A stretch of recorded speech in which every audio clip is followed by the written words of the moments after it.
Aga amafaranga ibihumbi bibiri na magana atanu kwezi agahaha amafaranga ibihumbi bitatu na magana atanu. Inshuti za bisibisi bayire cyubahiro, turabasuje kuri uyu munsi.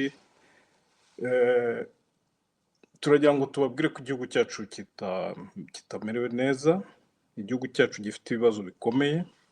Igihugu cyacu cyitwa u Rwanda cyinjiye mu rwego rwitwa icyunamo.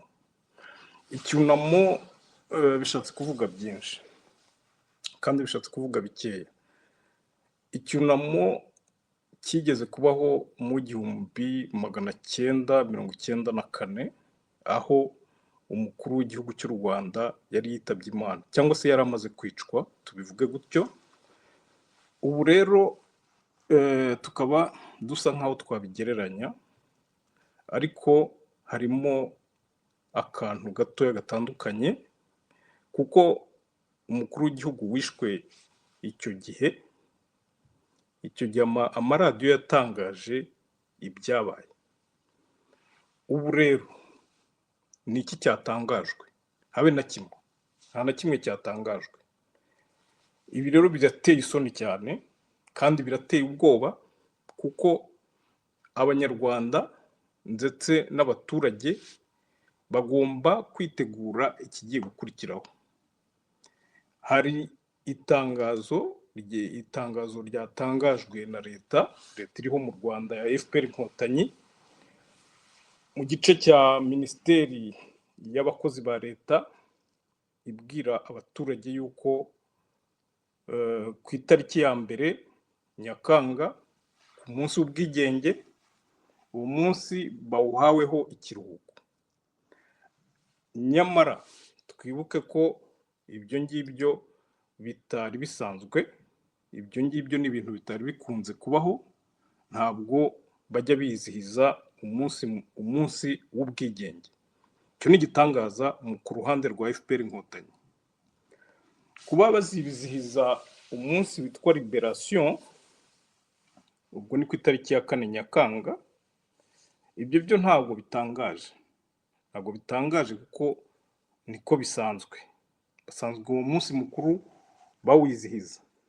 Ikibazo gikomeye ni ukuvuga ngo ubu ngubu iyo minsi yindi bashyiramo hagati y'ikiruhuko ni iminsi yo kubera iki? Mu gihe mu rwego rw'ubukungu igihugu cy'u Rwanda gikeneye amafaranga, igihugu cy'u Rwanda gikeneye imisoro, igihugu cy'u Rwanda abantu bose bakeneye kujya ku muhanda kugira ngo bashakishe imibereho.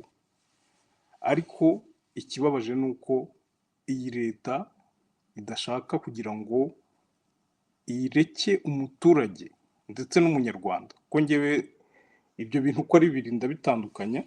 Noneho bareke umuntu yisanzure akore uko abyumva, kugira ngo abashe gutunga imibereho ye, abashe gutunga urugo rwe. Ikiri kuba rero, nk'uko abasesenguzi bose bakomeje kubyibazaho, bari kwibaza ngo ninde witabye Imana, ninde wapfuye, kugira ngo igihugu gitange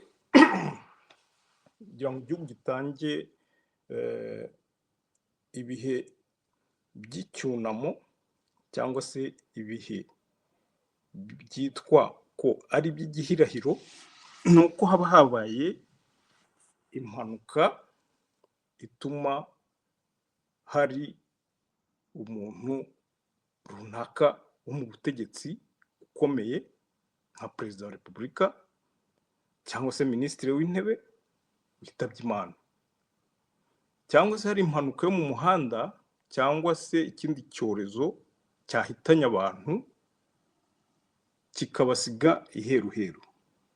Icyo gihe amadarapo aramanurwa, noneho igihugu koko kikajya mu gihirahiro gishobora kuba kingana n'icyumweru cyose. Ibyo ni ibintu bisanzwe.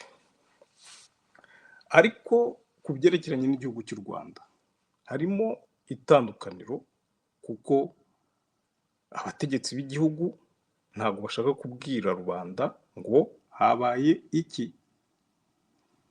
Ibi rero bikaba bisaba ko uwitwa umunyarwanda, uwitwa umuturage bagomba kuba maso, ko ntabwo ntawe uzi igikurikiraho. Ku itariki ya 6 z'ukwezi kwa 4 wari umunsi usanzwe, ariko mu gitondo gikurikiyeho nta wari uzi ikigiye gukurikiraho. Kandi twebwe abantu bari mu mahanga twavuga ko tujijukiwe, kuko abantu burya bahunze abenshi ni abajijutse, tumaze kubona ko abanyarwanda benshi badakangutse. Urabona ko hagiyeho abantu bita impirimbanyi. Izo mpirimbanyi rero zikaba zivuga yuko zishaka ko zakangura abantu basinziriye, ariko uko njye mbibona, ngewe ku bwanjye nka bisibisi mbona yuko abaturage batarimo gukanguka. Abaturage barasinziriye, abaturage barasinziriye. Hari ibintu byinshi bibasinziriza. Ubutegetsi burabasinziriza, ariko si n'ubutegetsi gusa, ni ubutegetsi cyane cyane ko ari bwo bushyiramo uruviri rwashyizemo uyu munsi. Urwo ruviri rero rukaba ari rwo rurimo gusinziriza abaturage, kugira ngo batamenya ngo ni iki kiri kuba.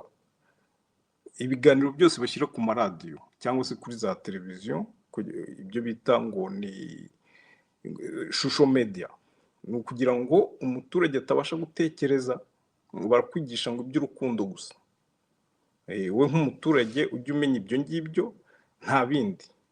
Ariko igitumye dukoze iki kiganiro cyane cyane ni ukugira ngo tubagereranyirize ibiri kuba n'ibyabaye mu gihugu cya Egiputa dusoma muri Bibiliya. Tukaba rero tugira ngo tubashyirireho aka kantu twabasomeye muri Bibiliya, kugira ngo abantu bajye bagereranya. Mose ategeka Abisiraheli bya Pasika. Mose ahamagara abakuru bose bo mu Bisiraheli, arababwira ati: nimurobanure mujyane abana b'intama uko amazu yanyu ari, muzabikire umwana w'intama wa Pasika. Mwende umukamato wa ezobu, muwinike mu maraso yo mu rwabya, mumishe amaraso yo mu rwabya mu ruhamo rw'umuryango no mu nkomanizo zombi. He kugira uwo muri mwe usohoka mu nzu ye mugeze mu gitondo, kuko Uwiteka azanyura muri mwe ajya kwica Abanyegiputa. Kandi nabona ayo maraso ari mu ruhamo rw'umuryango no ku nkomanizo zombi, Uwiteka azanyura kuri urwo rugi, ye gukundira umurimbuzi kwinjira mu mazu yanyu ngo abice. Kandi mujye muziririza ibyo, bibe itegeko kuri mwe no kubuzukuruza banyu iteka ryose. Nimumara kugera mu gihugu Uwiteka azabaha nk'uko yasezeranije, muzajye muziririza uwo muhango wera. Kandi uko abana banyu bababajije bati: uyu muhango wanyu ni uw'iki? Mujye mubasubiza muti: ni igitambo cya Pasika y'Uwiteka, kuko yanyuze ku mazu y'Abisiraheli bari mu Egiputa, agakiza amazu yacu ubwo yicaga Abanyegiputa. Abantu barunama bikubita hasi. Abisiraheli baragenda babigenza batyo uko Uwiteka yategetse Mose na Aroni, aba ariko bakora. Kuva igice cya 11 ku murongo wa 4. Mose aravuga ati: uwiteka aravuze ati, nko mu gicuku nzanyura hagati mu Egiputa, abana b'imfura bose bo mu gihugu cya Egiputa bapfe, uhereye ku mfura ya Farawo wicara ku ntebe y'ubwami ukageza ku mfura y'umuja w'umusyi, kandi n'uburiza bwose bw'amatungo buzapfa. Hazabaho umuborogo mwinshi mu gihugu cya Egiputa cyose utigeze kubaho, kandi ntihazongera kuba nk'uwo. Ariko mu Bisiraheli nta n'umwe imbwa izamukera, mu bantu cyangwa mu matungo, kugira ngo mumenye uko Uwiteka yatandukanyije Abanyegiputa n'Abayisiraheli. Exodus chapter 11, line 4. Moses said, "This is what God says, about midnight I will go out into the midst of Egypt, and all the firstborn in the land of Egypt shall die, from the firstborn of Pharaoh who sits on his throne, even to the firstborn of the female servant who is behind the mill, and all the firstborn of the livestock. There shall be a great cry throughout all the land of Egypt, such as there has not been nor shall be any more. But against any of the children of Israel, a dog won't even bark or move its tongue against man or animal, that you may know that God makes a distinction between the Egyptians and Israel." ngibyo rero, ibyo ni byo uyu munsi twifuzaga kubagezaho mu kiganiro gito tugiranye, kandi ikiganiro cyo gufungura ibyuma kugira ngo turebe ko twajya tuganira mu buryo bwitwa live, aho abantu bavugana imbonankubone. Tukaba rero tubashimiye, murakoze. Mwari kumwe nanjye bisi ariwe Cyubahiro Bahire Semi. Murakoze.